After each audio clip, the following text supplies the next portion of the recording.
இது உங்கள் அரியந்த அகாடமி. இன்னைக்கு டிஎன்பிசியில ரொம்ப முக்கியமான பாடம் 19ஆம் நூற்றாண்டுல சமூக சீர்திருத்த இயக்கங்கள் நம்ம பார்க்க போறோம். இதுல வங்காளத்துல தொடக்க கால சீர்திருத்த இயக்கம், அதாவது பிரம்ம சமாஜம், பிரார்த்தனை இயக்கம் இதெல்லாம் இருக்கு. அடுத்து மீட்பு இயக்கங்கள், ஜாதி எதிர்ப்பு இயக்கங்கள், அதாவது பூனேல ஜோதி பாபுலே, கேரளாவுல நாராயணகுரு, ஐயன்காளி, தமிழ்நாட்டுல ராமலிங்க அடிகள், வைகுண்ட சாமிகள், அயோத்திதாசர் இவங்க எல்லாமே இருக்காங்க. இவங்கதான் 19ஆம் நூற்றாண்டுல தொடக்க காலத்துல என்னென்ன கிளர்ச்சிகள் ஏற்பட்டுச்சு அப்படின்றத நம்ம பார்க்க போறோம். அடுத்து இஸ்லாமிய சீர்திருத்தம், அது அலிகார் இயக்கம், தியோபந்த் இயக்கம், பார்சிகளோட சீர்திருத்த இயக்கமா ரக்னுமாய் மத்தியன்சன் சவா, சீர்திருத்த இயக்கம்னா நிரங்காரி இயக்கம், நம்தாரி இயக்கம். இது எல்லாமே 19ஆம் நூற்றாண்டுல சமூக சீர்திருத்த இயக்கங்கள்ல எல்லா டாபிக்கும் கவர் ஆகும். இப்ப இன்னைக்கு நம்ம ஃபர்ஸ்ட் கொஸ்டின் பார்க்கலாம். கூற்று: கேசவ சந்திர சென் இந்திய பிரம்ம சமாஜம் என்னும் அமைப்பை உருவாக்கினார். கரெக்ட்.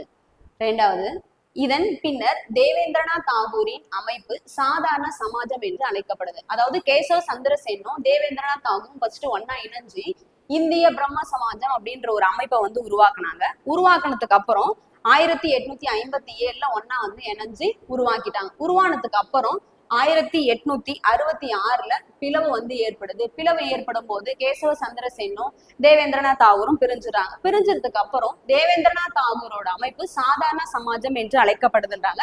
சாதாரண சமாஜம் அப்படின்றது தப்பு. ஆதி பிரம்ம சமாஜம்.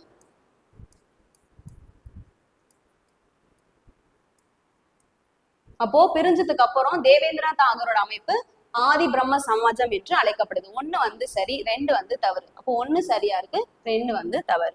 ஓகே, நெக்ஸ்ட் கொஸ்டின் போலாம்.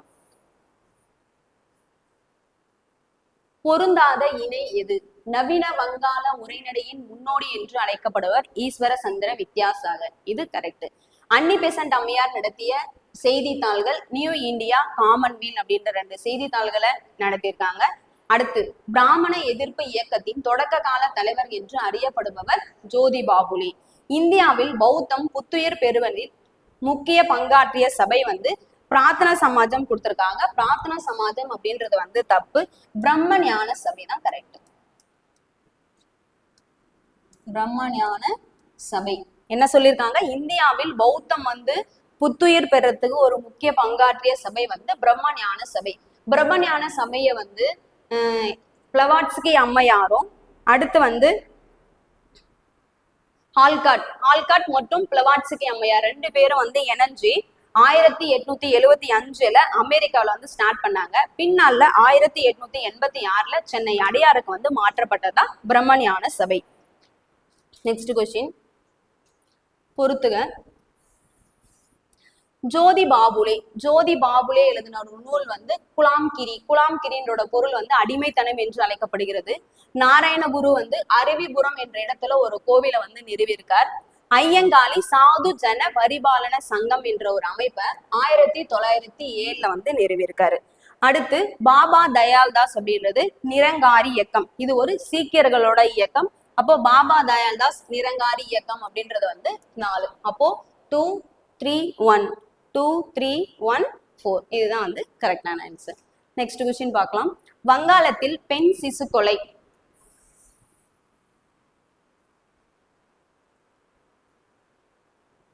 வங்காளத்தில் பெண் சிசு கொலைக்கு தடை சட்டம் கொண்டு வரப்பட்ட ஆண்டு. பெண்களை சிசுலே கொலை செஞ்சுறாங்க. அதை தடை செய்யறதுக்காக கொண்டு வரப்பட்ட ஆண்டு மற்றும் பிரிவு கேட்கிறாங்க. ஆண்டு மற்றும் பிரிவு அப்படின்னும் போது 1795 பிரிவு 21 கீழே தான் அந்த சட்டம் கொண்டு வந்திருக்காங்க. நெக்ஸ்ட் கொஸ்டின் கூற்று: 1892 சுவாமி விவேகானந்தரும் மன்னன் பாசுகர சேதுபதியும் மதுரையில் சந்தித்து வரலாற்றில் சிறப்பு மிக்கதாகும் அப்படின்னு. மதுரையில 4ஆம் தமிழ் சங்கத்தை நிறுவியவர் பாஸ்கர சேதுபதி. அவரும் விவேகானந்தரும் 2 பேரும் எந்த இடத்துல? மதுரையில சந்திக்கிறாங்க. அதாவது சந்தித்தது வரலாற்று சிறப்பு மிக்கதாகும். கூற்று 2 இது கரெக்ட். இந்த சந்திப்பு தான் சுவாமி விவேகானந்தர் அமெரிக்காவில உலக சமய மாநாட்டிற்கு கொண்டு செல்றதுக்காக வழி கோரியது அப்படின்னு சொல்றாங்க. 2 ஸ்டேட்மெண்ட்டுமே கரெக்ட். அப்போ கூற்று 1 சரி, 2 சரி. 1, 2 சரியானதா அமைஞ்சிருக்கு. Okay, next question. 1829 ஆளுநர் வில்லியம் பெண்டிங் வில்லியம் பென்னிங் பிரபு வந்து சதி செய்யறாரு. சதி ஒழிப்பு, அந்த சதி ஒழிப்பு சட்டத்தை இயற்றியதில் முக்கிய பங்கு வகித்தவர் யாருன்னு பாத்தீங்கன்னா ராஜாராம் மோகன் ராய். இவங்க மட்டும் இல்லாம இன்னொருத்தர் எத்திக்ஸ் புக்ல கொடுத்திருக்காங்க, வில்லியம் கேரி அப்படின்னு சொல்லிட்டு 2 பேரும் இணைஞ்சு சதி ஒழிப்பை வந்து ஒழிச்சிருக்காங்க. எந்த வருஷம்? 1829. நெக்ஸ்ட் கொஸ்டின் பொறுத்துக. அலிகார் இயக்கம், அகமதியா இயக்கம், இந்த இயக்கத்துல எல்லாம் எந்த வருஷம் கொண்டு வந்தாங்க அப்படின்ட்டு வந்து கொஸ்டின் கேட்டிருக்காங்க.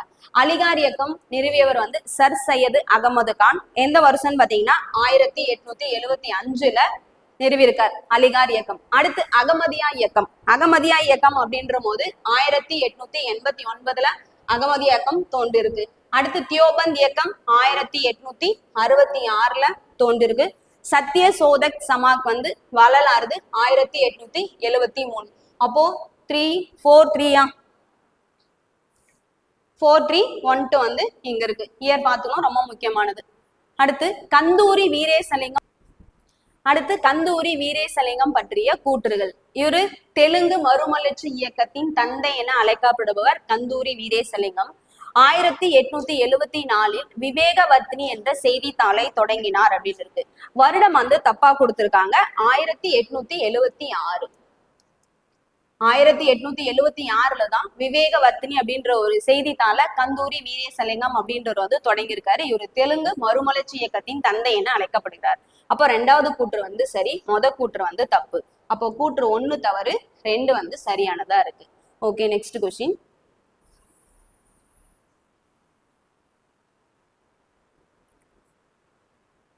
மகாதேவ் கோவிந்த ரனடே, இத சுருக்கமாக வந்து எம்ஜி ரானடே என்று சொல்லி அழைக்கப்படுறாங்க. மகாதேவ் கோவிந்த ரனடே பற்றிய மகாதேவ் கோவிந்த ரனடே பற்றிய அவங்க நிறுவிய கூற்றுகள்ல தவறானது வந்து எது அமைஞ்சிருக்கு அப்படின்னு சொல்லிட்டு கேட்டிருக்காங்க. விதவை மறுமண சங்கம் 1861, சாது ஜன பரிபாலன சங்கம் 1907 வந்து கரெக்ட். ஆனா இது எம்ஜி ரானடேது வந்து கிடையாது, ஐயங்காளியோடது. ஐயங்காளி தான் சாது ஜன பரிபாலன சங்கம் என்ற ஒரு அமைப்பை 1907 வந்து நிறுவியிருக்காரு. அடுத்து பூனே சர்வஜனிக் சபா 1870, தக்கான கல்வி கழகம் 1884. 3மே மகாதேவ் கோவிந்தரனது. சாது ஜன பரிபாலன சங்கம் வந்து ஐயங்காளி. அப்ப தவறானது பி மட்டும். Next question. முன்ன கேட்டிருந்தாங்க இயர் எந்தெந்த வருஷம் அலிகார் இயக்கம் எந்த வருஷம் தோற்றுவிக்கப்பட்டது அப்படின்ட்டு. இப்ப அலிகார் இயக்கத்தை தோற்றுவித்தவங்க யாருன்னு பாத்தீங்கன்னா சர் சையது அகமது கான் அப்படின்றது வந்து தோற்றுவிச்சிருப்பாரு. அலிகார் இயக்கம் சர் சையது அகமது கான் தோற்றுவிச்சிருக்காரு. அகமதியா இயக்கம் அப்படின்னும் போது மிர்சா குலாம் அகமது அப்படின்றவரு தோற்றுவிச்சிருக்காரு. தியோபந்த் இயக்கம் முகமது காசிம் நானாதேவியும் ரசித் அகமது கங்கோத்ரி இணைஞ்சு தியோபந்த் இயக்கத்தை தொடங்கியிருக்காங்க. அடுத்து சத்திய சோதக் சமாக் வந்து ஜோதி பாபுலே அப்படின்றது வந்து தொடங்கியிருக்காரு. அப்போ 4 3 2 1 ஆன்சர் டெல்லியில வந்து இருக்கு. Next question. 1882 அயோத்திதாசரும் ஜான் திரவியம் என்பவரும் 2 பேரும் இணைஞ்சு ஒரு நிறுவிய சபை எதுன்னு கேக்குறாங்க. திராவிடர் கழகம் அப்படின்ற ஒரு கழகத்தை 1882 அயோத்திதாச பண்டிதரும் ஜான் திரவியம் 2 பேரும் வந்து இணைஞ்சு வந்து அந்த கழகத்தை வந்து தொடங்கியிருக்காங்க. இவர் வந்து தென்னிந்திய சமூக சீர்திருத்தத்தின் தந்தை என்று அழைக்கப்படுவர் அயோத்திதாசர். அயோத்திதாசரின் இயற்பெயர் வந்து காத்தவராயன். சென்னையில 1000 விளக்குல மக்கீஸ் அப்படின்ற இடத்துல வந்து பிறந்திருக்காரு. இவர் ஒரு மருத்துவரும் சொல்லலாம், பத்திரிகையாளரும் சொல்லிட்டு அழைக்கப்படுறாங்க. அடுத்து திராவிட பாண்டியன் ஒரு இதழ் வந்து எழுதியிருக்காரு 1885. திராவிட பாண்டியன் ஒரு இதழை எழுதியவர் அயோத்திதாச பண்டிதர். திராவிடர் கழகம் அயோத்திதாச பண்டிதரும் ஜான் திரவியம் 2 பேருமே இணைஞ்சு 1882 அந்த அமைப்பை வந்து தொடங்கியிருக்காங்க. அடுத்து முக்கியமானது திராவிட மகாஜன சபையை வந்து தொடங்கியிருக்காங்க. 1891 அயோத்திதாச பண்டிதர் தான் வந்து தொடங்கினாரு. இதுக்கான ஃபர்ஸ்ட் மாநாடை எங்க கூட்டியிருப்பாரு அப்படின்னா நீலகிரியில கூட்டியிருக்காரு. அடுத்து சாக்கிய பௌத்த சங்கம். சாக்கிய பௌத்த சங்கத்தை நிறுவன இடம் வந்து சென்னையில வந்து நிறுவியிருக்காரு. ஓகேங்களா? அப்போ தென்னிந்திய சமூக சீர்திருத்தத்தின் தந்தை என்று அழைக்கப்படுபவர் அயோத்திதாசன். காத்தவராயன் என்றும் சிறப்பு பெயரால் அழைக்கப்படுகிறது. Next question. கூற்று 1 பிரம்ம சமாஜத்தின் கிளை அமைப்பை பிரார்த்தனை சமாஜம் என்று அழைக்கப்படுகிறது. கூற்று 2 1867 பம்பாயில் ஆத்மராம் பாண்டுராங் என்பவரால் பிரார்த்தனை சமாஜம் தோற்றுவிக்கப்பட்டது. அப்போ பிரார்த்தனை சமாஜம் தோற்றுவிக்கப்பட்டது 1867 பம்பாயில தொடங்கியிருக்காங்க. அப்போ ரெண்டுமே வந்து கரெக்டா தான். அப்போ கூற்று 1, 2 சரியா வந்து. நெக்ஸ்ட் கொஸ்டின் பொருந்தாதது, அது தவறானது எது அப்படின்னு சொல்லிட்டு கேட்டிருக்காங்க. ரக்னுமை மத்தியசன் சபா 1851 வந்து தொடங்கியிருக்காங்க. இது ஒரு பார்சிகளோட சீர்திருத்த இயக்கமா கருதப்படுகிறது. ராஜாராம் மோகன் ராய் மறைந்த இடம் வந்து இங்கிலாந்துல பிரிஸ்டல் அப்படின்ற இடத்துல 1833 வந்து இறந்திருக்காரு. தர்ம பரிபாலன யோகம் என்னும் அமைப்பை 1902 தொடங்கியிருக்காங்க. உலக சமய மாநாடு 1894 கிடையாது, 1893 வந்து உலக சமய மாநாடு வந்து நடைபெற்றது. இங்க இயர் வந்து 94 கொடுத்திருக்காங்க. அப்ப இதுதான் வந்து பொருந்தாது. ஓகேங்க. நெக்ஸ்ட் கொஸ்டின், இதுவும் ராஜாராம் மோகன் ராய் பத்தி கொடுத்திருக்காங்க. ராஜாராம் மோகன் ராய் வந்து 2 நூலை வந்து எழுதிப்பார். அமைதிக்கும் மகிழ்ச்சிக்கும் வழி, இயேசு கிறிஸ்துவின் கட்டளைகள். இந்த 2 நூலை எழுதியவர் ராஜாராம் மோகன் ராய். ஃபர்ஸ்ட் வந்து ஆதி சமாஜம், சரி, ஆத்மீய சபை அப்படின்ற ஒரு சபையை வந்து ராஜாராம் மோகன் ராய் நிறுவிப்பார். வருடம் வந்து 1815. பின்னால அந்த ஆத்மீய சபை என்னவா பெயர் மாற்றம் செய்யப்பட்டாங்கன்னா பிரம்ம சமாஜம் என்று பெயர் மாற்றம் செய்யப்பட்டது 1828. அதே வருடம் 1828 ஆகஸ்ட் 20 கல்கத்தாவில ஒரு கோவில வந்து நிறுவியிருக்காரு. 1820 தான் அமைதிக்கும் மகிழ்ச்சிக்கும் வழி, இயேசு கிறிஸ்துவின் கட்டளைகள் என்ற 2 நூலை எழுதியவர் ராஜாராம் மோகன் ராய் எழுதியிருக்கார். இங்க ராஜாராம் மோகன் ராய் பற்றி ஒரு மேல்கோர் குறிகள் கொடுக்கப்பட்டு யாரு சொல்லியிருக்காங்க அப்படின்றத கொடுத்திருக்காங்க. பரந்த மனித சமயத்தை கண்டவர் ராஜாராம் மோகன் ராய் என்று குறிப்பிட்டவர் சி அப்படின்றது வந்து சொல்லியிருக்கார். இது கரெக்ட். உலகிலேயே நவீன முறையில் முதலாக சமய ஒற்றுமை நோக்கு உணர்ச்சியினை உண்டாக்க பாடுபட்டவர் ராஜாராம் மோகன் ராய் அப்படின்னு சொல்லிட்டு சர்மோனியம் வில்லியம் அப்படின்ற சொல்லியிருக்காரு. 2 கூற்றுமே வந்து சரியானது. அப்போ கூற்று 1 மற்றும் 2 சரியா வந்து இருக்கு. நெக்ஸ்ட் கொஸ்டின் பார்க்கலாம்.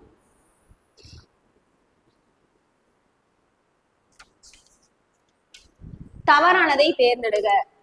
ஜோதி பாபுலே மராத்திய மாநிலத்துல பூனே என்னும் இடத்துல வந்து பிறந்திருக்கார். பூனேல பிறந்தவர் ஜோதி பாபுலே. ஜோதி பாபுலே புத்துவார் பித் அப்படின்ற இடத்துல பெண்களுக்கான பள்ளியை வந்து தொடங்கியிருக்காரு. இதுவும் கரெக்டானது.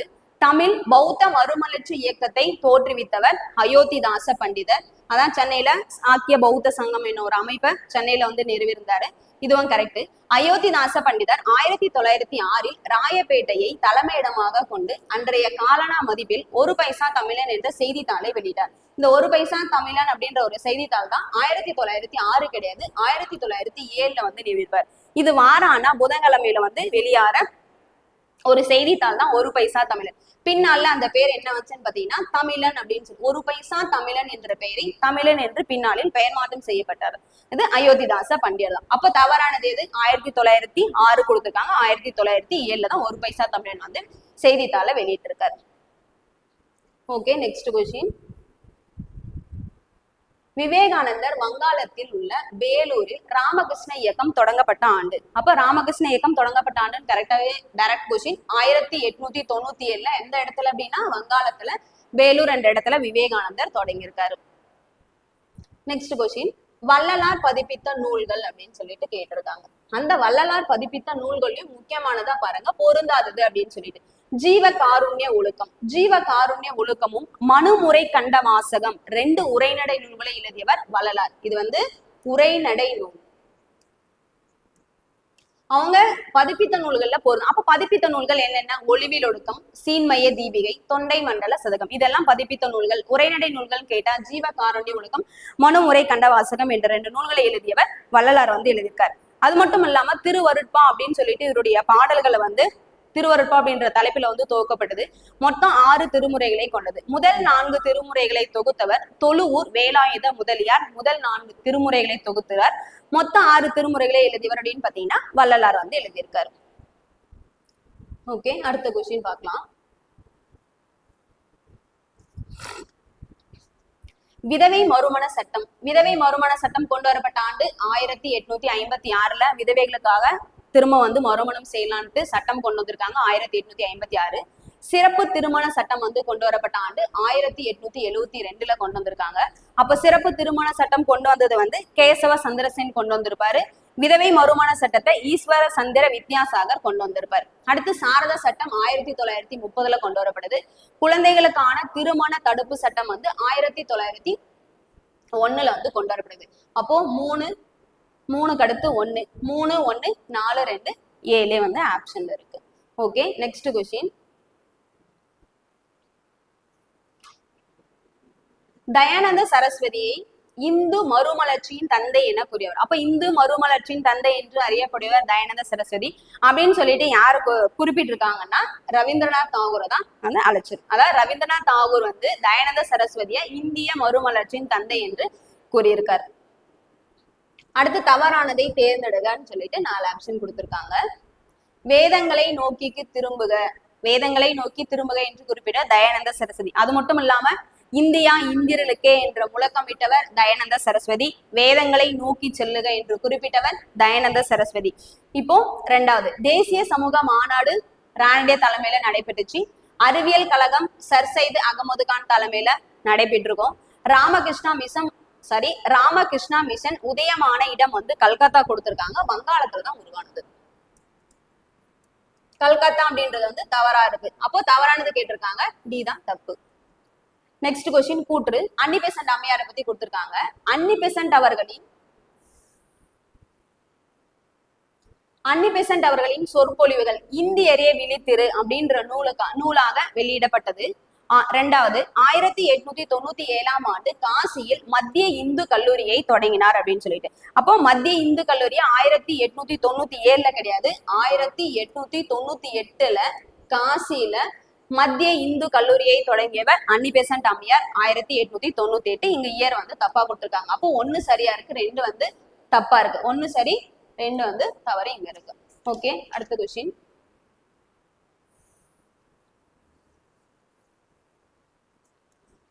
ஆங்கில ஆட்சியும் திருவிதாங்கூர் அரசின் ஆட்சியும் முறையே. அதாவது ஆங்கிலேயர்களோட ஆட்சிய வெள்ளை பிசாசுகளின் ஆட்சி என்றும் திருவிதாங்கூர் அரசின் ஆட்சி வந்து கருப்பு பிசாசுகளின் ஆட்சி என்னும் வர்ணித்தவர் வந்து வைகுண்ட சுவாமிகள் தான் வந்து விமர்சிச்சிருக்காரு. அடுத்த கொஸ்டின். தயானந்த சரஸ்வதியை பற்றி பொருந்தாது எது வந்து தப்பா வந்து அமைஞ்சிருக்குன்னு கேக்குறாங்க. 17 ஆண்டுகள் இந்தியா முழுவதும் சுற்றி அலைந்தவர் தயானந்த சரஸ்வதி. இது கரெக்ட். 1893 பல ஊர்களுக்கு சென்று தனது கருத்துக்களை வந்து போதிச்சார். என்னுடைய கருத்துக்கள் எல்லாமே பல இடத்துக்கு வந்து சென்று 1863 போதிச்சவர் தயானந்த சரஸ்வதி. 1872 கல்கத்தாவில என்ன பண்ணிருக்காரு, பிரம்ம சமாஜம் உறுப்பினர்களை வந்து சந்திச்சு வந்து பேசியிருக்காரு 1872. அடுத்து 1876 சத்யாந்த பிரகாஷ் என்னும் நூலை வந்து வெளியிட்டார் இருக்கு. வருடம் வந்து தப்பா கொடுக்கப்பட்டிருக்கு. 1875 தான் தயானந்த சரஸ்வதி சத்யாந்த பிரகாஷ் என்னும் நூலை வந்து வெளியிட்டிருக்காரு.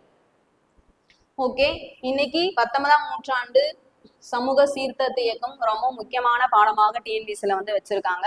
இதுல கண்டிப்பா டிஎன்பிசி கொஸ்டின் வந்து இடம்பெற்றிருக்கு. இதை திரும்ப பாருங்க. இதுல நம்ம சீர்திருத்த இயக்கங்கள் மட்டும் தான் பார்த்திருக்கோம். இன்னும் அடுத்த வீடியோல வந்து தொடர்ச்சியா வந்து பார்க்கலாம். அரியந்த அகாடமியை சப்ஸ்கிரைப் பண்ணுங்க, லைக் பண்ணுங்க, ஷேர் பண்ணுங்க. தேங்க்யூ.